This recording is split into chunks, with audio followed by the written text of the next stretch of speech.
को या फिर वहाँ के उप जिलाधिकारी को इसके प्रति हम जवाबदेह बनाएंगे और इसकी मॉनिटरिंग वरिष्ठ पुलिस अधीक्षक को और जिलाधिकारी को अपने अपने जनपदों में नियमित रूप से करना होगा। सड़कों पर अलविदा की नमाज नहीं हुई। हमें सुनिश्चित करेंगे कि सड़कें आने वाले समय में भी किसी भी प्रकार की अव्यवस्था का कारण नहीं बनना चाहिए। सड़कें खुली होनी चाहिए, सामान्य लोगों के आवागमन के लिए उसमें पूरी व्यवस्था होनी चाहिए। इसीलिए जो पिछली वीसी मेरी थी उसका ही ये सेकंड वर्जन है कि अब हमें इसके आगे बढ़ना है और इसीलिए मैंने आज इतने बड़े पैमाने पर सभी नगर निकायों को, सभी 734 नगर निकायों को इसके साथ जोड़ने के लिए कहा है। सभी लोग आज इसके साथ जुड़े हुए हैं। इसमें कुछ महत्वपूर्ण ये जो सफलतापूर्वक कार्य हुए हैं इसके लिए मैं अभिनंदन करता हूं। आप में से सभी अधिकारियों ने अपने स्तर पर मेहनत की और उसके परिणाम भी हमारे पास आए हैं इसके लिए। लेकिन आने वाला कार्यक्रम हमारा और भी महत्वपूर्ण है, क्योंकि सड़क सुरक्षा के बारे में जो हमारे पास आंकड़े हैं ये बहुत डरावने हैं। और उत्तर प्रदेश जैसे राज्य के लिए अगर आपको मैं आंकड़े बताऊं कि 2021 में 37,729 दुर्घटनाएं हुई हैं, जिनमें 21,227 लोगों की मौत हुई है और 24,897 लोग घायल हुए हैं। मरने वालों में जो 72% मृतक हैं उनकी जो एज ग्रुप है वह 18 से 45 वर्ष है और इसमें से जो ज़्यादातर मौतें हुई हैं लगभग 38 से 39% जो मौतें हुई हैं ओवर स्पीडिंग उसका मुख्य कारण रहा है। मुझे लगता है कि हमें ये हम सब के लिए चिंता का विषय होना चाहिए। कोरोना इस सदी की सबसे बड़ी महामारी है और सबसे बड़ी महामारी के दौरान उत्तर प्रदेश ने कंट्रोल किया, उसको पूरी तरह नियंत्रित करने में सफलता प्राप्त की। आदरणीय प्रधानमंत्री जी का मार्गदर्शन और नेतृत्व था और हम लोगों ने कैसे उसको कंट्रोल किया। 2 वर्ष में यूपी के अंदर कुल मौत के आंकड़े जो आए हैं वह 23,500 है। यानी अगर मैं एग्जैक्ट आंकड़े आपको दूं तो 23,514 मौत के आंकड़े आज सुबह तक के हैं। ये 2 वर्ष के हैं। कोरोना महामारी से लोग बच रहे हैं लेकिन एक्सीडेंट में मौत हो रही है। एज ग्रुप वह है जो कोविड महामारी में सबसे कम इन्फेक्ट हुआ था, वह इस मामले में सर्वाधिक एक्सीडेंट से मर रही हैं। 21,227 मौतें 2021 में सड़क दुर्घटना में उत्तर प्रदेश के अंदर हुए हैं। इसका कारण ओवर स्पीडिंग भी है और इसके साथ ही ब्लैक स्पॉट भी इसके मुख्य कारण है। डग्गा मार जो बसेज हैं वह भी उसके कारण हैं। सड़क के किनारे बेतरतीब चल रहे टैक्सी स्टैंड, बस स्टैंड और जो वहाँ पर लोगों ने तमाम प्रकार के अवैध पार्किंग स्थल बना दिए गए हैं, यह भी है। और शहरी क्षेत्रों में या नगरीय क्षेत्रों में या सड़क के किनारे जो बस्तियां हैं वहाँ पर अतिक्रमण भी इसका कारण है। इसलिए संयुक्त रूप से इस पूरे कार्यक्रम को केवल परिवहन विभाग का कार्यक्रम नहीं है, हमने इसलिए गृह विभाग को इसकी ओवरऑल मॉनिटरिंग करने की जिम्मेदारी दी है। गृह विभाग पीए सिस्टम के साथ साथ ट्रैफिक पुलिस को भी ठीक करेगा। ट्रैफिक पुलिस के साथ ही हमारे यहाँ अगर कोई अवैध रूप से वाहन सड़क के किनारे खड़ा कर रहा है किया है तो वहाँ पे क्रेन जाकर के उस वाहन को सीज करने और उसके खिलाफ कार्रवाई करने के लिए भी हम लोग सेकंड उसमें आगे कार्रवाई आगे बढ़ाएंगे। परिवहन विभाग की जिम्मेदारी इसमें बहुत महत्वपूर्ण हो जाती है। आपने भी गाजियाबाद की दुखद घटना देखी होगी जिसमें स्कूली बस से एक बच्चे का सिर बाहर होने के बाद 11 वर्ष के उस बच्चे की दुखद मृत्यु होती है। दुखद मृत्यु के बाद जब बस का फिटनेस के कागज मांगेगा तो उसकी फिटनेस ही नहीं थी। ये परिवहन विभाग की पहले प्राथमिक जिम्मेदारी थी कि हर एक बसेज का स्कूल कॉलेजेस खुलने के पहले हम सुनिश्चित करें कि उनके पास अपने वाहनों की फिटनेस सुनिश्चित हो। लापरवाही हुई, उसमें जवाबदेही भी तय की गई।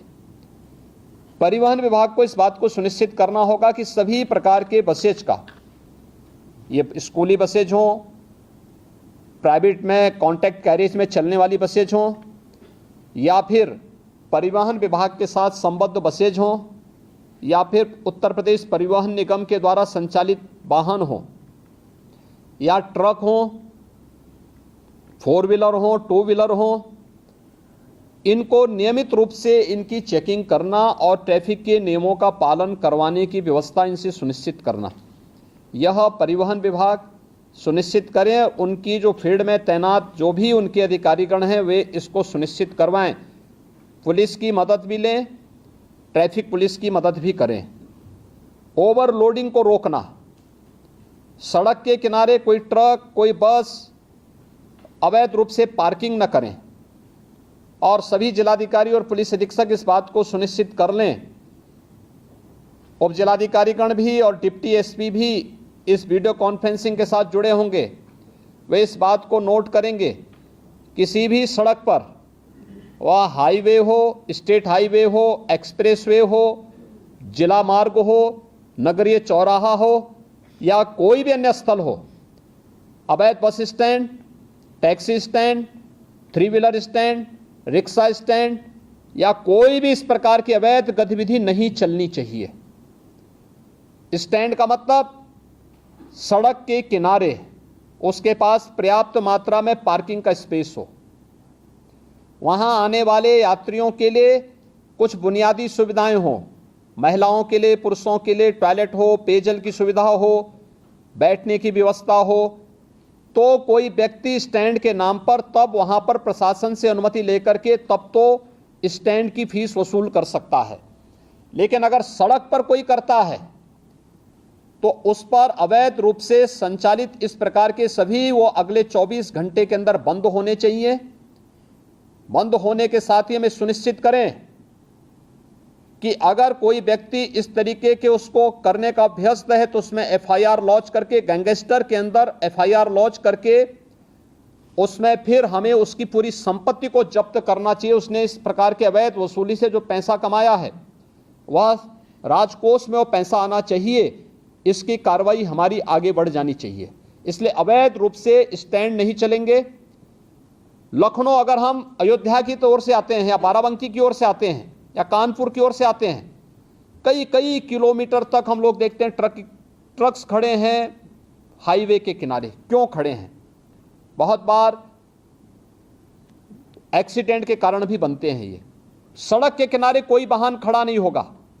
नियमित पेट्रोलिंग करना, परिवहन विभाग और गृह विभाग इस बात को सुनिश्चित करेंगे। पेट्रोलिंग सुनिश्चित करते हुए सड़क के किनारे कोई भी इस प्रकार के वाहन खड़े नहीं होंगे, उनके लिए पार्किंग का स्पेस उपलब्ध करवाइए, अन्यथा वो सड़क पर चलते रहें। ढाबा भी अगर पार्किंग के लिए स्पेस नहीं है तो ढाबा को भी, इस प्रकार के अवैध ढाबों को भी आप सड़क के किनारे से हटाएंगे। एक्सप्रेस हाईवे हो, पीडब्ल्यूडी से जुड़े हुए मार्ग हो, नगर विकास से जुड़े हुए हो या किसी भी अन्य विभाग से जुड़े हुए मार्ग हो, अवैध अतिक्रमण इनमें से सब जगह हट जाना चाहिए। हर हाल में हम इस बात को सुनिश्चित करें। ये सभी संबंधित विभाग इसके साथ जुड़ेंगे। मुझे आश्चर्य होता है कि बच्चों को पहले स्कूलों में ट्रैफिक के नियमों के बारे में जानकारी बताई जाती थी। आज ये सभी चीजें पाठ्यक्रम से एक प्रकार से नदारद सी हो चुकी हैं। मैंने प्राथमिक शिक्षा, माध्यमिक शिक्षा, उच्च शिक्षा, इन सभी से मैंने कहा था कि हर जनपद में प्रधानाचार्यों की ट्रेनिंग का एक कार्यक्रम, मुझे विश्वास है कि सभी जगह हुआ होगा। जिन लोगों ने ट्रेनिंग ली है, विद्यालय के प्रिंसिपल होंगे, प्रधानाचार्य होंगे, प्राचार्य होंगे, वे सभी अपने अपने विद्यालयों में ट्रेनिंग के साथ साथ बच्चों में अब एक हम लोग हैंडबिल हर जनपद में सूचना विभाग की तरफ से भेज रहे हैं। इस हैंडबिल का प्रकाशन हर एक बच्चे के पास ये हैंडबिल पहुंच जाए, कॉमन मैन के पास भी पहुंचे, चौराहे पर जहां पर हमारे पब्लिक एड्रेस सिस्टम हो वहां पे भी ये पहुंचे। हमें क्या करना है, क्या नहीं करना है, अच्छा हैंडबिल बनाने का प्रयास हुआ है। बच्चों को बताने की व्यवस्था, उनको स्कूल में बताना, हम सड़क पे चल रहे हैं, हमें कैसे चलना, पैदल चल रहे हैं, कहां से हमें सड़क क्रॉस करनी है, हम टू व्हीलर में जा रहे हैं, हमें किन नियमों का पालन करना है, हम फोर व्हीलर में चल रहे हैं, हमें किन नियमों का पालन करना है, हमें टू व्हीलर फोर व्हीलर या सड़क पे चलते समय मोबाइल फ़ोन या ईयरफोन का इस्तेमाल करना है नहीं करना है, इसके लिए क्या सावधानी बरतनी है। ये सभी चीज़ें सामान्य जानकारी है। इन सभी सामान्य जानकारियों को अगर हम स्कूली बच्चों को देंगे तो वे बच्चे अपने घर में अपने अभिभावक को भी बताने में थोड़ा सफल हो सकते हैं, बता सकते हैं। और हर एक स्कूल कॉलेजेस में इस प्रकार की डिबेट भी होनी चाहिए, कार्यक्रम भी होने चाहिए। अगले 2 दिन विद्यालय चलेंगे, उन 2 दिनों के अंदर हम इन कार्यक्रमों को वहां पर लागू करने का प्रयास करें। कहीं प्रभात फेरी निकले, कहीं इस पे टॉक हो, कहीं यहाँ पर डिबेट हो, कहीं यहाँ पर कुछ अन्य कार्यक्रम चलने चाहिए। ये स्कूल कॉलेजेस की एक जिम्मेदारी बनती है और इसके बारे में हमें प्रतियोगी कार्यक्रम भी वहाँ पर आगे बढ़ाने चाहिए। इसके अलावा हम इसमें तमाम अन्य संगठनों का भी सहयोग, स्वयंसेवी संगठन होंगे, सड़क सुरक्षा से संबंधित जानकारी देने वाले तमाम अन्य सामाजिक संगठन होंगे, उनका भी हम इसमें मदद लें। इसमें हम लोगों से इस बात को सुनिश्चित करें कि सड़क स्टंट करने की जगह नहीं है। ओवर ब्रिजेज या फ्लाईओवर के ऊपर जो स्टंट होते हैं, जो युवा स्टंट कर रहे हैं अपने बाइक से, हर हाल में इसको रोकना। बाइक से चल रहे हैं तो हेलमेट अनिवार्य करने की आवश्यकता है, बताने की आवश्यकता। 1 सप्ताह अवेयरनेस के कार्यक्रम चलाइए, पहले अवेयरनेस और फिर अगर अवेयरनेस के बाद आपको लगता है कि अब हमें इन्फोर्समेंट की आवश्यकता होती है तो उसके बाद फिर हमें इस कार्यक्रम को उसके बाद फिर आगे बढ़ाना चाहिए। इसलिए पब्लिक एड्रेस सिस्टम को सक्रिय करने और उनका उपयोग करने के लिए ही हमने इस बारे में कहा। हैंडबिल का वितरण, होर्डिंग्स लगाना, हर एक जनपद में, हर एक चौराहे पर, हर एक स्तर पर सूचना विभाग से इसके बारे में पूरी जानकारी लेकर के सावधानी बरतने की दिशा से अच्छे होर्डिंग्स परिवहन विभाग के द्वारा, गृह विभाग के द्वारा, नगर विकास विभाग के द्वारा, पीडब्ल्यूडी के द्वारा, अन्य सभी संबंधित शिक्षा विभाग के द्वारा, इनके द्वारा हर एक स्तर पर लगाने की आवश्यकता है।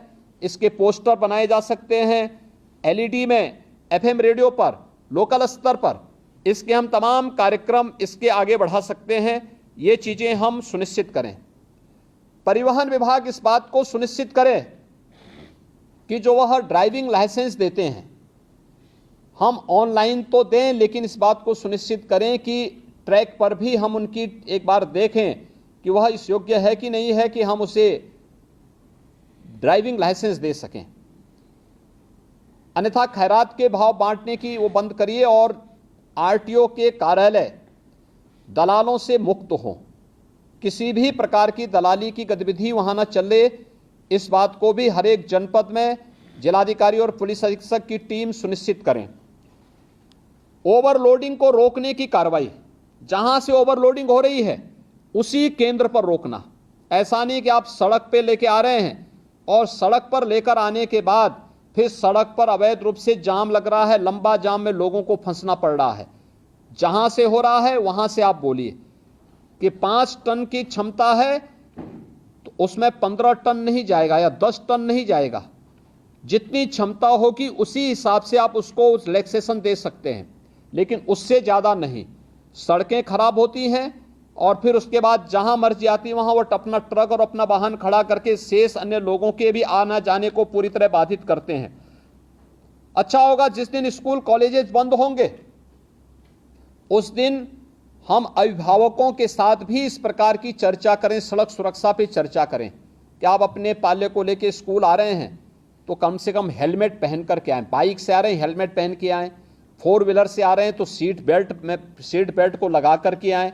बच्चे को सड़क सुरक्षा के बारे में, कहाँ से सड़क क्रॉस करनी है इसके बारे में जानकारी दें। ऐसा नहीं कि कहीं भी वो क्रॉस कर रहा है और बिना देखे चल रहा है, चपेटे में आएगा तो उसके बाद फिर बोलने की आवश्यकता नहीं। इन चीज़ों को हम उसके बारे में देखें।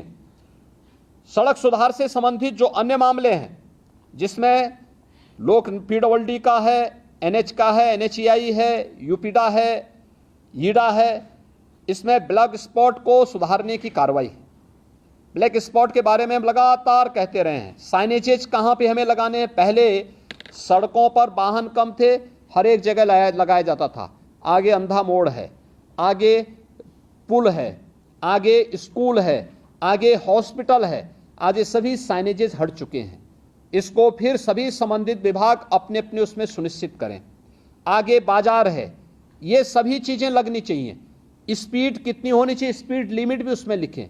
हमें तय करना होगा कि कोई भी ओवर स्पीडिंग ना हो, इसके कारण किसी की गति सीमा के बारे में हम सुनिश्चित करें, अवैध ढाबों के बारे में हम सुनिश्चित कर लें। और इसके अलावा हमें इन चीजों के बारे में भी तय करना होगा कि टोल प्लाजा में ओवर स्पीडिंग और ओवरलोडिंग के बारे में हमें इन चीजों को वहां पे सुनिश्चित करना होगा। ब्रेथ एनालाइजर को भी उपयोग करके चालकों के परीक्षण की कार्रवाई को करना। खनन विभाग के साथ मिलकर के हमें जनपद के अंदर इल्लीगल माइनिंग को रोकना और इल्लीगल माइनिंग के साथ साथ ओवरलोडिंग को भी उसके साथ रोकना है। जिलाधिकारी, पुलिस अधीक्षक माइनिंग विभाग के साथ मिलकर के इसको सुनिश्चित करेंगे हर जनपद में कि इल्लीगल माइनिंग भी नहीं होनी है और ओवरलोडिंग भी रोकना है। पहले अवेयरनेस के कार्यक्रम करें और वहां पे उसके पहले जहां से शुरू हो रहा वहीं से आप इस कार्यक्रम को शुरू कर देंगे। सड़कें अपने आप साफ सुथरी दिखाई देंगी। इसके अलावा स्वास्थ्य विभाग की भी इसमें बड़ी भूमिका होनी है। स्वास्थ्य विभाग एम्बुलेंस की सेवा, जैसे एक्सप्रेस हाईवे पर यमुना एक्सप्रेस वे है, Agra Lucknow expressway, Purvanchal expressway, इन सभी पर अतिरिक्त एम्बुलेंस इन विभागों ने भी दी है और स्वास्थ्य विभाग भी इसके साथ सुनिश्चित करें, जिससे रिस्पांस टाइम को कम करना। गोल्डन आवर के अंदर ही व्यक्ति को अगर दुर्भाग्य से कहीं कोई एक्सीडेंट हो गया है, उसे हम ट्रामा सेंटर या किसी उच्च हायर सेंटर में पहुंचा करके उसके जीवन को बचाने की कार्रवाई वहां पे सुनिश्चित कर सकें। ट्रेन्ड मैन पावर, हेल्थ विभाग को मैंने कहा था, इन सभी एक्सप्रेस हाईवे से जुड़े हुए विभागों को ही मैंने कहा था कि वे इस चीज को सुनिश्चित करें। NHAI भी इसके साथ जुड़ें, कैसे इस कार्यक्रम को हम आगे बढ़ा सकते हैं, इन चीजों को सुनिश्चित करें। अवैध पार्किंग के बारे में हमें इस पर अवश्य विचार करना होगा। अब हम लोग आते हैं खासतौर पर 734 जो नगर निकाय हैं। देखिए, नगर निकायों पर शासन पैसा देता है। नगर निकायों को कैसे आप आत्मनिर्भर बना सकते हैं, इसके बारे में नगर विकास विभाग ने कुछ कार्रवाई प्रारंभ की है। सभी EO और प्रत्येक नगर पंचायत, नगर पालिका और नगर निगम के साथ जिला प्रशासन कोई नोडल अधिकारी दे करके सुनिश्चित करें कि शासन के द्वारा जो आदेश दिए गए हैं उसका पालन सुनिश्चित करवाना, उसकी इनकम को बढ़ाने की कार्रवाई करना, उन्हें आत्मनिर्भरता की ओर ले जाना। हर एक नगर निकाय आत्मनिर्भर हो सकता है, प्रयास हो। वर्षों से जमे हुए बाबुओं को थोड़ा इधर उधर भी हटाइए, जंग लग चुकी है उन पे और जंग अपने आप हटेगी, इसलिए उसको आप ठीक कर देंगे तो उसको स्थानीय स्तर पर इस कार्रवाई को करना। अवैध स्टैंड जितने भी होंगे इसको हटाने की कार्रवाई एक अगले 24 घंटे के अंदर अवैध स्टैंड तो हम हर हाल में हटा दें।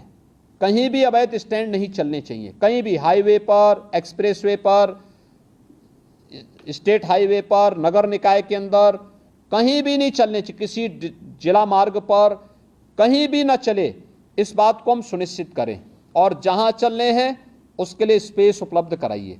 आपके द्वारा उसको नोटिफाई किया जाए, बाकायदा उसको ऑप्शन निकाले जाएं और फिर वहां पे अच्छे लोगों को, माफिया प्रवृत्ति के किसी भी व्यक्ति को किसी भी ठेका पट्टे के साथ मत जुड़ने दीजिए। एक भी माफिया जुड़ेगा उसका पूरा गैंग फिर वहां पर अनैतिक और अवैध गतिविधियों का अड्डा बना देगा। हर एक माफिया की कमर तोड़ डालिए, कोई भी अवैध और अनैतिक गतिविधि उसको मत संचालित करने दीजिए। उसकी आर्थिक स्थिति अगर मजबूत होगी तो आपका जीना हराम कर देगा। उसकी आर्थिक गतिविधि को पूरी तरह ब्लॉक कर देना। और ये जितने भी अवैध स्टैंड चल रहे हैं, डग्गा मार बसें चल रही हैं, ओवर लोडिंग का कार्य चला, इसमें माफिया ग्रुप अभी भी हावी है। इसको रोकना, हर एक हाल में रोकना। मंत्री समूह जून प्रथम सप्ताह में हर जनपद में जाएगा। फिर से मैं भी हर जनपद में जाऊंगा। मेरे पास भी अनेक हर जनपद की रिपोर्ट प्रतिदिन आती है। उस समय मेरे पास किसी भी जनपद से कोई नकारात्मक रिपोर्ट नहीं दिखनी चाहिए और इस बात को सुनिश्चित करना है। दूसरा, नगरीय क्षेत्रों में निराश्रित गोवंश या आवारा कुत्तों को संरक्षित करके सड़क से बाहर करना, यह नगर निकाय की प्राथमिक जिम्मेदारियों में आती है। नगर निकायों ने अपनी जिम्मेदारी नहीं समझी है और इसको समझना होगा। सड़कों पर गोवंश न रहे, इसके लिए कान्हा ओपन की व्यवस्था करना हो, पीपीपी मोड पर कोई कार्यक्रम चलाना हो, जितने भी आवारा कुत्ते हैं सड़कों पर घूमते हैं अन्य उसके बारे में व्यवस्था देना। हम ये भी सुनिश्चित करें कि तमाम लोग घर में भी अपना पालतू कुत्ता रखते हैं। हम सुनिश्चित करें कि वे साफ सफाई की व्यवस्था करके रखें और उन्हें सड़कों पर टहलाने के लिए ले जाकर के सड़कों पर गंदगी न पैदा करवाएं और आवश्यकता पड़ती तो उनका रजिस्ट्रेशन सुनिश्चित कराएं। उन पर निश्चित एक समय सीमा के अंदर उन्हें वैक्सीनेट किया है कि नहीं किया, यह भी सुनिश्चित करवाना। ये सभी चीजें हमें इसके साथ जोड़नी पड़ेगी। नगरीय क्षेत्रों में स्ट्रीट लाइट की व्यवस्था ठीक करना, समय पे स्ट्रीट लाइट जुड़े, ऑटो मोड पर रहे, सुबह होते ही अपने आप बंद हो, एक ऑटो मोड पर उसको चलाएं और साफ सफाई की व्यवस्था सुनिश्चित करना। नगरीय क्षेत्रों में यह साफ सफाई दिखनी चाहिए, पॉलीथीन फ्री होना चाहिए, कोई पॉलीथीन का उपयोग न हो। आधी समस्या मुझे याद है जब प्लास्टिक लोग उपयोग करते थे, किसी भी नगर में हम सफाई कितनी भी कर लें, हवा का एक झोंका आता था, उतना ही कचरा फिर से दिखाई देने लगता था। प्लास्टिक फ्री होने के बाद सड़कें अब साफ सफाई दिखने लग गई हैं, लेकिन जहां पे प्लास्टिक को अभी भी बैन नहीं किया गया है वहीं पर यह समस्या आती है। कचरे की समस्या वहीं आती है, गंदगी की समस्या वहीं आती है। प्लास्टिक हर हाल में बैन किया गया है, उसको कतई आप लोग अलाउ मत होने दीजिए। हर नगर निकाय वहां का जिस उप जिलाधिकारी के अधीन आ रहा है वो उप जिलाधिकारी, वहां के डिप्टी एसपी, जिलाधिकारी और पुलिस अधीक्षक इस बात को सुनिश्चित करेंगे कि इसको हम लोग किसी भी स्थिति में वहां पे नहीं चलने देंगे और उसको वहां से हटाएं और साफ सफाई की व्यवस्था सुनिश्चित करें। आईटीएमएस 17 के 17 नगर निकाय जो नगर निगम हमारे हैं, इसमें आईटीएमएस 10 में स्मार्ट सिटी मिशन के अंतर्गत है तो बन चुका है या बन रहा है। शेष 7 में राज्य सरकार, राज्य शासन की ओर से, नगर विकास की ओर से आईटीएमएस बनना है। आईटीएमएस को सेफ सिटी के साथ जोड़ना, गृह विभाग के साथ जोड़ना और सभी नगर 17 के 17 नगर निगमों के साथ साथ नोएडा, ग्रेटर नोएडा में भी हम इसको सुनिश्चित करवा लें कि इसको हम सेफ सिटी के साथ जोड़ेंगे और सेफ सिटी मिशन के अंतर्गत हम इस कार्यक्रम को आगे बढ़ाएंगे। हम जो सिटी के अंदर होर्डिंग लगाते हैं, बेतरतीब होर्डिंग बंद करवाइए। देखिए, स्मार्ट सिटी मिशन की एक शर्त है ये कि बेतरतीब होर्डिंग हटनी चाहिए और हमें हर हाल में इसको सुनिश्चित करना होगा। हर एक नगर निकाय के अंदर हम इसको सिस्टम के साथ जोड़ें। हम वहां पर इस बात को सुनिश्चित करें कि कहां पे हमारी होर्डिंग लगनी है, कहां पे हम लोग उसको स्क्रीन के साथ जोड़ सकते हैं, कहां पर हम उसको अन्य उसके साथ जोड़ सकते हैं, जिससे नगर के अंदर घुसते ही अच्छा दिखाई दे। कोई भी नगर निकाय ऐसा होना चाहिए जो आपका वहां की स्वच्छता ही वहां का पहला प्रतीक बन जाए। नगर निकाय के कार्यालय, वहां का भवन उस पूरे नगर निकाय के बारे में एक जानकारी दे सके, इसलिए उस पर ध्यान देना। उन वहां को जोड़ने वाली सड़कों को ठीक रखना, उसके सुंदरीकरण की प्लानिंग करना, उसको बेहतर तरीके से आगे बढ़ाना, जेब्रा क्रॉसिंग के निर्माण की कार्रवाई को सुनिश्चित करना। पूरे स्टेट के अंदर हमें सुनिश्चित करें और खासतौर पर नगर निकाय के अंदर उससे जुड़े हुए अन्य मार्गों पर भी कि जो हमारे स्पीड ब्रेकर बनते हैं सड़कों पर, एक कमर तोड़ू न बनाएं। एक टेबल टॉप स्पीड ब्रेकर बने। अगर कोई बीमार व्यक्ति है उसको भी परेशानी नहीं होगी, लेकिन साथ साथ हम अगर मार्किंग करते हैं वहां पर तो स्पीड अपने आप लिमिट हो जाती है। लेकिन जब वह कमर तोड़ू बनाते हैं तो कोई बीमार व्यक्ति जा रहा है उसके लिए बड़ा, या कोई बच्चा है, कोई गर्भवती महिला है, उसके लिए खतरनाक हो सकता है।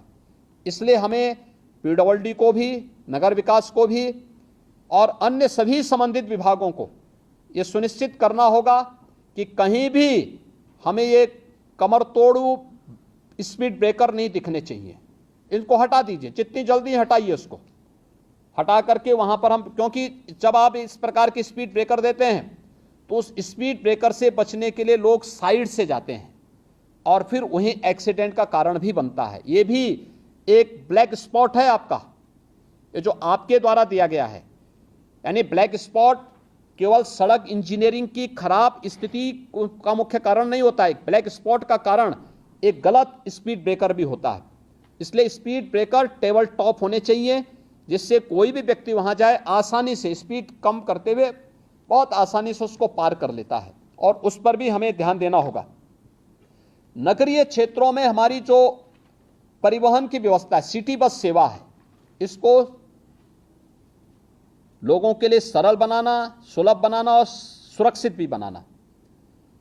इलेक्शन के दौरान मैं कानपुर के अंदर देख रहा था, 2 बार वहां पर एक्सीडेंट हुआ, और एक बार तो जो सिटी बस सेवा वहां पे इलेक्ट्रिक बस सेवा है उससे जुड़ा हुआ व्यक्ति ने जबरदस्ती 6 लोगों को कुचला था वहां पे,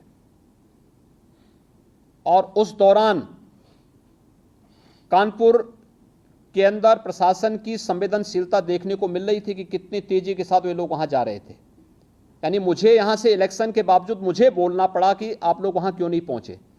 11-12 घंटे के बाद फिर उनकी उपस्थिति वहां हो रही। ये दिखती है कि हम कितने संवेदनशील हैं।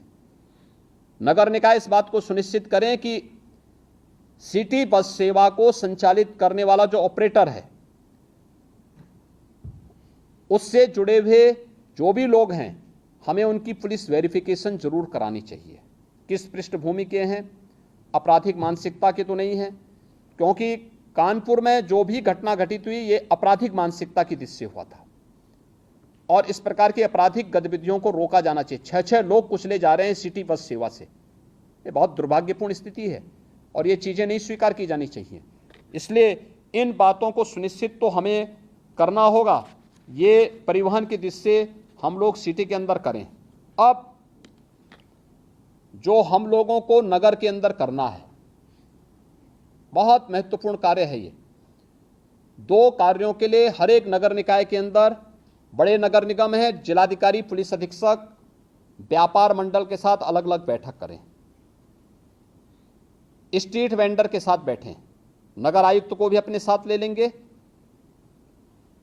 एडीएम सिटी होंगे, सिटी मजिस्ट्रेट होंगे, एसपी सिटी होंगे, इनको भी अपने साथ ले लेंगे और इनके साथ बैठक करके, अलग अलग क्रम में बैठक करके हमें सुनिश्चित करें कि कोई भी व्यापारिक प्रतिष्ठान सिटी के अंदर अपनी परमिसेस के अंदर ही रहेगा, उससे बाहर न हो।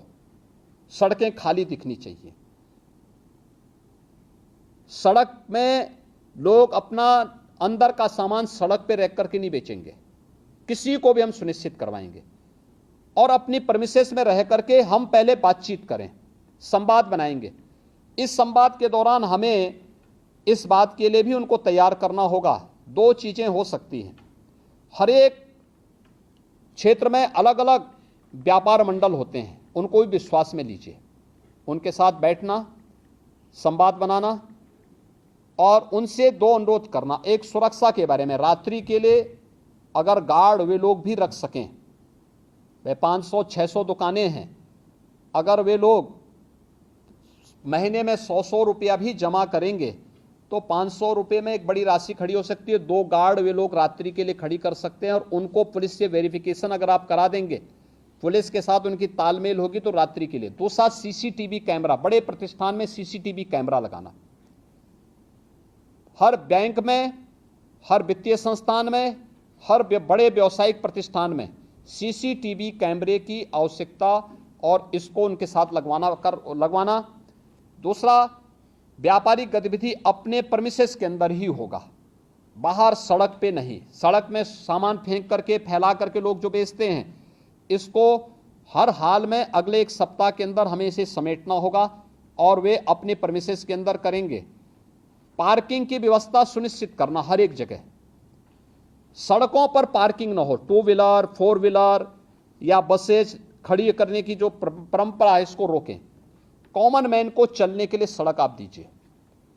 दूसरा, स्ट्रीट वेंडर के साथ संवाद बनाना।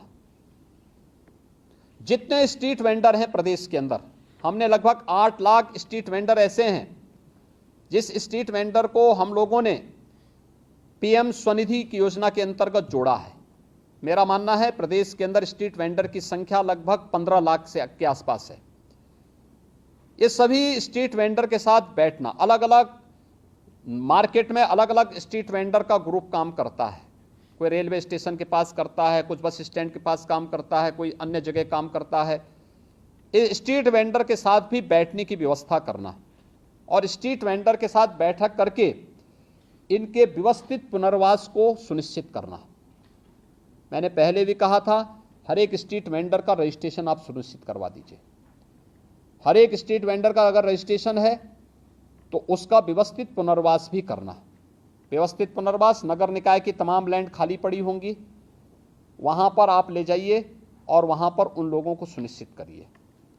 सड़क के किनारे न हो, पटरी के किनारे न हो, नाली के किनारे कुछ भी नहीं होना चाहिए। मैं देख रहा हूं बहुत सारे नगर निकायों में बाहर से आने वाले तमाम लोगों ने डेरा जमा लिया है। उन्होंने झोपड़ी बना ली है नालियों के ऊपर और वहां पर अवैध रूप से वे लोग रह रहे हैं और उसमें से बहुत सारे लोग तो अवैध गतिविधियों में भी लिप्त हैं। खासतौर पर जो डकैती की घटनाएं होती हैं, याद करिए अभी हम लोगों ने लखनऊ में 2 वर्ष पहले जो रैकेट पकड़ा था वो रैकेट था बांग्लादेश का, और वही लखनऊ में डकैती डाला था। लखनऊ के बाद फिर अलीगढ़ में डाला था, अलीगढ़ के बाद फिर उसका हाथरस में फ़ोन उसका हमारे सर्विलांस में आ गया था और फिर उसका एक व्यक्ति, उसके साथ का एक व्यक्ति बांग्लादेश वापस भी पहुंच गया था। यानी 3 जगह हत्या करके डकैती डालने के बाद उनमें से एक व्यक्ति बांग्लादेश पहुंच गया, एक व्यक्ति बाद में हमारे हत्थे भी चढ़ा था। यानी ये चीजें दिखती हैं कि हम लोग कैसे आंखें बंद करके चलते हैं। सड़क के किनारे कौन डाल रहा है झोपड़ी, कोई पता नहीं होता हम लोगों को। लोकल स्तर पर जवाबदेही सुनिश्चित करें, नगर निकाय अपना एक अधिकारी तैनात करें और पुलिस की जो लोकल पुलिस है, लोकल थाना, उसकी जवाबदेही सुनिश्चित करें। एक बार अतिक्रमण हट गया है, व्यवस्थित पुनर्वास हो गया, दोबारा अगर कोई झोपड़ी डाल रहा है, दोबारा कोई वहां पे अतिक्रमण कर रहा है, उसी समय उसके खिलाफ कार्रवाई सुनिश्चित करिए। जो व्यक्ति पुलिस का हो, नगर निकाय का हो, उस क्षेत्र में स्वच्छता के साथ जुड़ा होगा या उस क्षेत्र का इंस्पेक्टर होगा, कोई तो सुपरवाइजर होगा, कोई तो होगा। ऐसा तो है नहीं कि नगर निकाय इतना बड़ा उसके पास मैन पावर है और उसका कोई व्यक्ति सुपरविजन करने वाला नहीं है। यह हम सुनिश्चित करें कि कोई भी व्यक्ति फिर से वहां पर वो न करने पाए।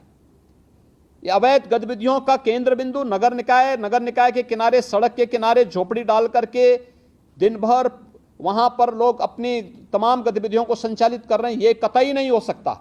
और संवाद बना करके जो पहले से चले आ रहे स्ट्रीट वेंडर हैं, संवाद बनाइए और फिर उनको 2, 3, 4 स्थान दिखाइए। तमाम स्पेस हैं आपके पास, उन स्पेस में से किसी एक जगह व्यवस्थित पुनर्वास करिए। उनके लिए छोटे छोटे अगर आप लोग वहां पे दुकानें बना सकते हैं, कुछ अच्छे मॉडल खड़ा कर सकते हैं, उनको एक निश्चित किराए के साथ महीने में आप 50 रुपये 100 रुपये, नगर निकाय की इनकम भी बढ़ेगी, सफाई कर्मी दे दीजिए और वे व्यवस्थित रूप से वहां बसेंगे। सब्जी मंडी है या कोई भी इस प्रकार की मंडी है, उसको भी व्यवस्थित रूप से करना, सफाई के साथ जोड़ना, एक सिस्टम के साथ जोड़ना, अपनी परमिसेस में ही उसकी अनुमति देना। कहीं ट्रांसपोर्ट नगर है, ट्रांसपोर्ट नगर जहां है वहीं से ट्रांसपोर्ट की गतिविधि हो। सिटी के अंदर कब आना है, कब उन्हें अपलोड करना है, कब डाउनलोड करना है, इन सभी चीजों को एक निश्चय उसके साथ आप बना करके तय करें और संवाद बना करके तय करें। व्यापार मंडल को विश्वास में लीजिए, चैम्बर ऑफ इंडस्ट्रीज को लीजिए, चैम्बर ऑफ ट्रेडर्स को विश्वास में लीजिए, स्ट्रीट वेंडर को व्यवस्थित पुनर्वास के लिए उनको विश्वास में लीजिए और देखना चाहिए कि अगले 15 दिन के अंदर प्रदेश के अंदर कोई भी नगर निकाय के अंदर हम जाएं, कोई माननीय मंत्री जाएं तो साफ सुथरा दिखना चाहिए, एक सिस्टम दिखना चाहिए, स्वतःस्फूर्त भाव के साथ गतिविधियां चलती हुई दिखाई देनी चाहिए।